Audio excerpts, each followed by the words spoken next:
Hey there! Today I'm revealing how to use the quiet of winter to build soil that's bursting with life by spring. If you want your garden to be the envy of the neighborhood, with stronger plants, fewer pests, and massive blooms, the secret starts right now, while everyone else is taking a break. Most people wait until it's warm to think about their garden beds. But here's the real trick. Winter is your secret weapon. While everything above ground looks sleepy, your soil is quietly transforming, setting you up for an incredible head start come spring. Why does winter soil building work so well? It's simple. When temperatures drop, everything slows down. Microbes dive deeper, organic matter starts to break down, and moisture sticks around longer. That means by the time spring hits, your soil is loaded with nutrients and ready to grow. Step 1 is the easiest pile on organic matter. Grab compost, shredded leaves, grass clippings, or even aged manure. Whatever you have, just spread it thick right on top.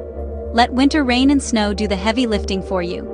This top layer gradually turns into rich, dark soil, no digging required. Next, it's time to tuck everything in with mulch.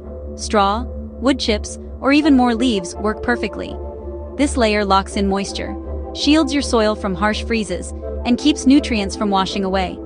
Think of it as a cozy winter blanket for your garden beds. Have empty spots?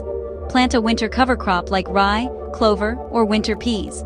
These not only keep soil from eroding but actually boost its health. When spring comes, chop them down and let them feed your soil as they decompose.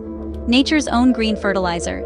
And don't forget about the life in your soil. Just a dusting of compost or worm castings introduces helpful microbes. Skip tilling or digging. Let these little guys work their magic all winter long. Want more down-to-earth gardening tips? Like and subscribe, and let's grow stronger gardens together.